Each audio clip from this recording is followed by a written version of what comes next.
નમસ્કાર, આપ જોઈ રહ્યા છો નિર્ભય ન્યૂઝ અને હું છું આપની સાથે રિદ્ધિ. ગુજરાતની અંદર અત્યારે ભર શિયાળો ચાલી રહ્યો છે, પરંતુ આ જ સમય દરમિયાન આપણે જોયું કે 2 થી 3 દિવસ દરમિયાન ગુજરાતની અંદર અલગ અલગ પંથક એવા છે કે જ્યાં આપણને માવઠારૂપી વરસાદ વરસી રહ્યો છે. પરંતુ હવે આ પરિસ્થિતિ કઈ રીતે ઉદ્ભવી છે, હજુ પણ કેટલા દિવસ ગુજરાતની અંદર અલગ અલગ પંથકોમાં વરસાદની આગાહી છે, તેમની ચર્ચા કરવી છે. મારી સાથે અત્યારે હવામાન નિષ્ણાંત પરેશ ગોસ્વામી જોડાયેલા છે. પરેશભાઈ, નિર્ભય ન્યૂઝમાં આપનું સ્વાગત છે.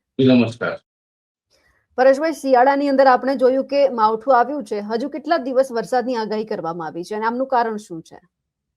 બેન, આમ જોવા જઈએ તો અમે લગભગ એકાદ અઠવાડિયાથી એક અનુમાન અમે પબ્લિકમાં આપ્યું હતું કે આવનારા દિવસમાં એટલે કે 31 ડિસેમ્બર અને 1 જાન્યુઆરી 2 દિવસ સુધી રાજ્યની અંદર માવઠાના વરસાદની શક્યતાઓ છે. એટલે 2025ની વિદાય છે એ પણ માવઠા સાથે થવાની છે અને 2026નું વેલકમ છે એ પણ માવઠાથી જ થવાનું છે.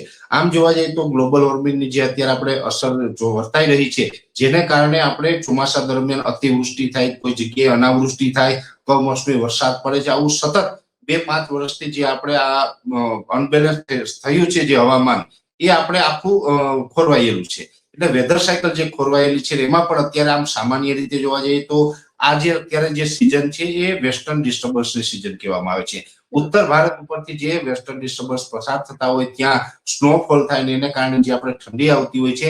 ઘણી વખત એવું થાય કે કોઈ મજબૂત વેસ્ટર્ન ડિસ્ટર્બન્સ હોય તો એનો જે ટ્રફ હોય છે એ ગુજરાત સુધી લંબાતો હોય છે. એવી રીતે અત્યારે એક મજબૂત વેસ્ટર્ન ડિસ્ટર્બન્સ પસાર થઈ રહ્યું છે. છેલ્લા 2 દિવસ તેનો ટ્રફ છે પાકિસ્તાન ઉપર આવી ચૂક્યો હતો. પાકિસ્તાનના સિંધ પ્રાંત અને બલુચિસ્તાનમાં પણ ખૂબ વરસાદ ત્યાં પણ લગભગ છેલ્લા 2 દિવસની અંદર જોવા મળી હશે, કેમ કે ત્યાં થઈને જ હવે ટ્રફ છે ગુજરાત તરફ આગળ વધ્યો છે. હવે આજે 31 તારીખના રોજ પણ વાત કરવા જઈએ તો સૌરાષ્ટ્ર અને કચ્છમાં ખાસ કરીને વરસાદની તીવ્રતા વધારે જોવા મળી છે. અને આમ પણ જે કચ્છના વિસ્તારો છે એની અંદર કચ્છ જિલ્લાની અંદર આની તીવ્રતા વધારે રહેશે એવું થોડુંક અમારું પણ બેઝિક અનુમાન હતું, કેમ કે ટ્રફનો સેન્ટ્રલ પાર્ટ છે એ અત્યારે કચ્છ જિલ્લા ઉપરથી પસાર થઈ રહ્યો છે. એટલે કચ્છ જિલ્લાની અંદર પણ છૂટાછવાયા અનેક વિસ્તારોની અંદર વરસાદ જોવા મળ્યા છે. એવી જ રીતે સૌરાષ્ટ્રના પશ્ચિમ ભાગો છે, જેમાં દ્વારકા, જામનગર, પોરબંદરના વિસ્તારો છે, એમાં પણ વરસાદ નોંધાયા છે. અને એ સાથે આ વિસ્તારને બાદ કરતા અન્ય વિસ્તારો છે એમાં પણ કોઈ જગ્યાએ છૂટાછવાયા હળવા ઝાપટાઓ છે નોંધાયા છે. મોટાભાગના વિસ્તારોની અંદર અત્યારે હવામાનમાં પલટો આવી ચૂક્યો છે, વાદળછાયું વાતાવરણ થયું છે, ધુમ્મસ જેવું પણ ઘણી જગ્યાએ જોવા મળતું હશે. આ માવઠાની સાથોસાથ બેન આપણે વહેલી સવારે જે ઝાકળ આવે છે એ પણ આપણે જોવા મળશે. આજે પણ વહેલી સવારે જે અનેક વિસ્તારોની અંદર ઝાકળ જેવું પ્રમાણ જોવા મળ્યું છે, કેમ કે જ્યારે પણ વેસ્ટર્ન ડિસ્ટર્બન્સ પસાર થાય છે ત્યારે પવનની દિશા છે એ બદલતી હોય છે. સ્વાભાવિક રીતે કોઈ વિસ્તારની અંદર ઉત્તર અને ઉત્તર પૂર્વના પવનો હોય ત્યારે સૂકા પવનો હોય છે, ત્યારે ઝાકળનું પ્રમાણ જોવા નથી મળતું. પણ જ્યારે ઉત્તર પશ્ચિમના પવન થાય, વાયવ્યના પવનો થાય છે, ત્યારે આપણે ધુમ્મસ અને ઝાકળ જેવું વાતાવરણ છે જોવા મળતું હોય છે. આ વેસ્ટર્ન ડિસ્ટર્બન્સને કારણે પવનની દિશા પણ બદલાણી છે. એટલે અનેક વિસ્તારોની અંદર વહેલી સવારથી આજે પણ ઝાકળ જોવા મળી છે. એવી રીતે આવનારા 3 દિવસ સુધી હજુ ઝાકળ વરસાદ જોવા મળશે, જેને કારણે વિઝિબિલિટી ડાઉન થશે અને એમાં પણ આપણે થોડીક પરેશાની રહેવાની છે. ખાસ કરીને હાઈવે પણ ઘણી વખત આપણે ધીમા પડી જાય છે, હાઈવે ઉપરથી પસાર થવું પણ અઘરું પડી જાય એ પ્રકારની પરિસ્થિતિ આવનારા 2-3 દિવસ સુધી જોવા મળશે. હવે આ વેસ્ટર્ન ડિસ્ટર્બન્સનો જે ટ્રફ છે એ અત્યારે ગુજરાત ઉપર પહોંચ્યો છે, એને કારણે આપણે આજે સૌરાષ્ટ્ર અને કચ્છમાં જે વરસાદ જોવા મળ્યા છે, એવી રીતે આવતીકાલે 1 જાન્યુઆરી છે. આવતીકાલે વરસાદની તીવ્રતામાં ઘટાડો થશે પણ વિસ્તારોમાં વધારો થવાનો છે. એટલે કે આવતીકાલે જે વરસાદની શક્યતાઓ છે, આજે જે વિસ્તારમાં વરસાદ પડ્યા છે જેમાં પશ્ચિમ સૌરાષ્ટ્ર, દ્વારકા, જામનગર, પોરબંદર અને કચ્છ જિલ્લો, આ ચારેય જિલ્લાની અંદર આવતીકાલે પણ વરસાદ જોવા મળશે, પણ તીવ્રતા ખૂબ ઘટી ગઈ હશે અને બીજા વિસ્તારોમાં વરસાદ છે એ જોવા મળશે.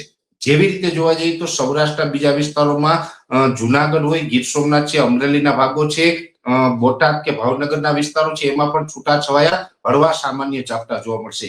કચ્છમાં જેટલી તીવ્રતા હતી એટલી તીવ્રતા કદાચ ન હોય, પણ છૂટાછવાયા ઝાપટા છે એ ચોક્કસથી સૌરાષ્ટ્રમાં જોવા મળશે. એવી રીતે દક્ષિણ ગુજરાતના ભાગો છે, જેની અંદર સુરત, વલસાડ, નવસારી અને વાપી જેવા વિસ્તારો છે, એમાં પણ આવતીકાલે હળવાથી સામાન્ય મધ્યમ ઝાપટા નોંધાઈ શકે અને દક્ષિણ ગુજરાતની અંદર મોટા ભાગના વિસ્તારમાં વાદળછાયું વાતાવરણ જોવા મળશે, વાદળોથી ઘેરાઈ જશે. દક્ષિણ ગુજરાતના ભાગોની અંદર આવતીકાલથી 3 દિવસ સુધી ઝાકળનું પ્રમાણ પણ થોડું વધારે જોવા મળશે. એવી જ રીતે મધ્ય ગુજરાતના જે ભાલ વિસ્તાર છે, ખાસ કરીને આણંદ નડિયાદ વાળો વિસ્તાર છે, વડોદરા છે, ત્યાર પછી અમદાવાદના કોઈ સેન્ટર છે, તમામ વિસ્તારમાં પણ હળવા સામાન્ય ઝાપટા છે નોંધાઈ શકે છે કે મધ્ય ગુજરાતના તમામ વિસ્તારમાં એકદમ છૂટાછવાયા ઝાપટા હશે, પણ અમદાવાદ સહિતના તમામ વિસ્તારોની અંદર આવતીકાલે વરસાદી ઝાપટાની શક્યતા પૂરી દેખાઈ રહી છે. મધ્યપ્રદેશ બોર્ડરે છોટાઉદેપુર અને દાહોદ ગોધરા છે એમાં તીવ્રતા સાથે અમુક વિસ્તારમાં ઝાપટા પડશે અને ત્યાં પણ ટૂંકમાં છૂટાછવાયા વરસાદ છે નોંધાતા રહેશે. ઉત્તર ગુજરાતનું સાબરકાંઠા, બનાસકાંઠા અને પાટણ જિલ્લો 3 જિલ્લા એવા છે કે તેમાં પણ હળવાથી મધ્યમ ઝાપટા નોંધાઈ શકે છે. અરવલ્લી ને મહીસાગર જેવા વિસ્તારમાં વરસાદની શક્યતા ખૂબ ઓછી છે, પણ ત્યાં હવામાનમાં પલટો ચોક્કસથી જોવા મળશે. એટલે આવતીકાલે વરસાદની તીવ્રતા ભલે ઘટશે પણ વિસ્તારમાં વધારો થવાનો છે અને આ વરસાદ હશે એ વરસાદ થોડાક શાંત વરસાદ હશે. આમાં કોઈ ગાજવીજ વધારે થાય કે વધારે પડતા પવન સાથે વરસાદ પડે તેવી શક્યતાઓ નથી, એટલે એ થોડાક રાહતના સમાચાર ગણી શકાય. નહીતર અત્યારે એરંડા હોય, તુવેર હોય, ઘણા બધા ઊંચાઈ વાળા પાક છે, જે વેલા વાવેલા ઘઉં હોય એની પણ ઊંચાઈ વધારે હોય, ફ્લાવરિંગ થઈ ગયું હોય તો એ પવનને કારણે ઢળી પડતા હોય છે. પણ આમાં આપણે પવનમાં બહુ વાંધો નહીં આવે, એટલે પવન સામાન્ય હશે, પણ છૂટાછવાયા ઝાપટાઓ છે એ ઓલ ઓવર ગુજરાતની અંદર આવતીકાલે નોંધાય તેવી શક્યતાઓ છે. ત્યાર પછી આ વેસ્ટર્ન ડિસ્ટર્બન્સ છે આમ સામાન્ય રીતે ઝડપથી આગળ વધી રહ્યું છે. જનરલી કોઈ પણ વેસ્ટર્ન ડિસ્ટર્બન્સનો ટ્રફ ગુજરાત ઉપરથી પસાર થાય તો પશ્ચિમથી પૂર્વ સુધી પસાર થવામાં 4 દિવસનો સમય લાગતો હોય છે જો એની નોર્મલ સ્પીડમાં આગળ વધે તો. પણ આ થોડુંક નોર્મલ કરતા વધારે સ્પીડમાં આગળ વધી રહ્યું છે, જેને કારણે આવતીકાલે 1 જાન્યુઆરીના રોજ સાંજ સુધીમાં આપણે આની અસરમાંથી મુક્ત થઈ જશું. પરમ દિવસે 2 જાન્યુઆરી 2026 થી પછી આપણે કોઈ માવઠાના ઝાપટાનો ખતરો નથી. એટલે આજે જેવી રીતે માવઠું થયું છે એવી રીતે આવતીકાલે પણ થશે. માત્ર 24 કલાક માટે આપણે ખતરો છે, ત્યાર પછી આપણે આ વાતાવરણમાંથી મુક્ત થશું અને આ વેસ્ટર્ન ડિસ્ટર્બન્સ પસાર થઈ રહ્યું છે, જેને કારણે ઉત્તર ભારતના પહાડો ઉપર ખૂબ માત્રામાં બરફ વરસાદ પણ પડવાનો છે, જેને કારણે આપણે 3 અથવા તો 4 તારીખથી ઠંડીમાં પણ વધારો થતો જશે અને હવે આપણે કોલ્ડ વેવનો રાઉન્ડ આવે એવી પણ શક્યતા અમે માની રહ્યા છીએ. એટલે હવે આના પછી બીજું કોઈ માવઠું દેખાય છે શિયાળામાં? બેન આમ જોઈએ તો હમણાં નજીકના સમયમાં કોઈ નથી, પણ જો કોઈ મોટું વેસ્ટર્ન ડિસ્ટર્બન્સ પસાર થાય તો ચોક્કસથી જોવા મળશે. જ્યારે વાત હોય દરિયાઈ સપાટીની તો બંગાળની ખાડી અને અરબ સાગર છે એ તો સંપૂર્ણપણે અત્યારે નોર્મલ કન્ડિશનમાં છે, ત્યાંનું તાપમાન તો ઘટી ગયેલું છે અને બંગાળની ખાડી અને અરબ સાગરનું તાપમાન જ્યારે ઘટી જાય છે ત્યારે પછી ત્યાં કોઈ વરસાદી સિસ્ટમ ન બને ને ત્યાંથી પછી ગુજરાતમાં વરસાદ આવવાની કોઈ શક્યતા ન રહેલી હોય, એટલે આપણે એ તરફથી હવે વરસાદ આવે એવી કોઈ શક્યતા નથી. જો અત્યારે જે રીતે વેસ્ટર્ન ડિસ્ટર્બન્સ પસાર થઈ રહ્યું છે આવું જ મજબૂત વેસ્ટર્ન ડિસ્ટર્બન્સ જો ફરીથી ક્યારે પાછું પસાર થશે શિયાળા દરમિયાન તો ચોક્કસથી આપણે ખતરો રહેલો છે. બાકી આપણે હમણાં નજીકના સમયમાં કોઈ બીજા માવઠાના વરસાદનો ખતરો હાલ પૂરતો અમને દેખાતો નથી. ઠંડીમાં વધારો થવાની શક્યતા છે આ માવઠા પછી?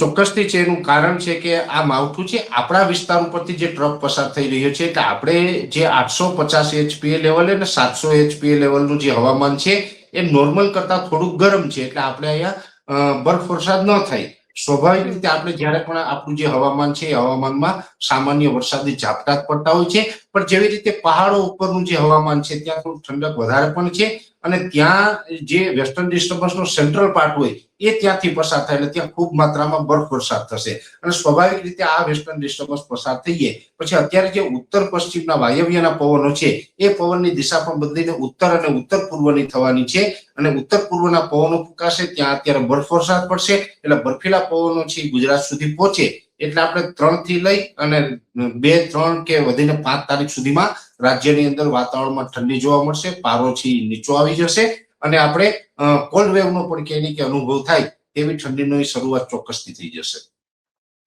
એટલે ઠંડીની સાથે ખેડૂતોએ પાકનું પણ રક્ષણ કરવું પડશે કારણ કે માવઠું આવ્યું છે. વધારે નુકસાન લાગે છે? નુકસાન બેન જ્યારે પણ કમોસમી વરસાદ પડે તો નુકસાન તો ચોક્કસથી ખેતી પાકોની અંદર થતું જ હોય છે. અત્યારે જીરુનો પાક છે, જીરુના પાકમાં પણ ઘણા સમયથી આપણે ફૂગનો પ્રશ્ન હતો, સુકારો જોવા મળતો હતો ને એમાં પણ હવે આ માવઠું થયું છે. માવઠાનું પાણી હોય છે ઠંડુ હોય છે તો ઠંડા પાણીને કારણે આપણે સુકારો છે વધી શકે છે, એટલે જીરુના પાકમાં એવી રીતે નુકસાન કરશે. બીજા અન્ય પાકોમાં પણ આ પાણી છે નુકસાનકારક હોય છે. આપણા માધ્યમથી એક સલાહ એ રહેશે કે જે વિસ્તારની અંદર માવઠું થયું હોય તો કમસે કમ પાલર પાણી છે પીવડાવી દેવું, જેથી કરીને જમીન છે ફરીથી ઉફાળી થાય તો ફૂગમાં પણ કંટ્રોલ થાય. બીજા નંબરની અંદર કોઈ પણ સારા કન્ટેન્ટ હોય છે ફૂગનાશકના એનો છંટકાવ પણ ખેડૂતોએ કરવો પડશે. જો ફૂગનાશક દવા છંટકાવ કરવામાં નહીં આવે અથવા તો એની કોઈ ટ્રીટમેન્ટ નહીં કરવામાં આવે તો પછી ફૂગનું પ્રમાણ છે વધી શકે છે. એટલે નુકસાનકારક ચોક્કસથી આ માવઠું છે, પણ આ માવઠું છે એ ગત માવઠા કરતા ઘણું હળવું છે, એટલે એ એક આપણા માટે સારા સમાચાર છે. બાકી તો માવઠું હંમેશા નુકસાન જ કરતું હોય, પણ ગયા વખતે જે દિવાળી પછી એટલે 24 ઓક્ટોબર થી લઈને 2 નવેમ્બર વચ્ચે જે માવઠું થયું હતું તે ઇતિહાસનું સૌથી તીવ્ર માવઠું હતું, એટલે એમાં થોડુંક વધારે નુકસાન થયું હતું. આમાં થોડુંક નુકસાન ઓછું થશે, એટલે નુકસાનની ટકાવારીમાં ચોક્કસથી ફેરફાર થશે. ટકાવારીની દ્રષ્ટિએ નુકસાન ઓછું હશે, પણ નુકસાન ચોક્કસથી જોવા મળશે. બિલકુલ પરેશભાઈ, આપ અમારી સાથે જોડાયા, આપનો ખૂબ ખૂબ આભાર. અમારા અહેવાલને લઈને આપનું શું માનવું છે કમેન્ટ કરીને ચોક્કસથી જણાવજો, અને જે હવે માવઠા રૂપી વરસાદની આગાહી કરવામાં આવી છે તેમને લઈ આપ શું માનો છો કમેન્ટ ચોક્કસ કરજો. નમસ્કાર.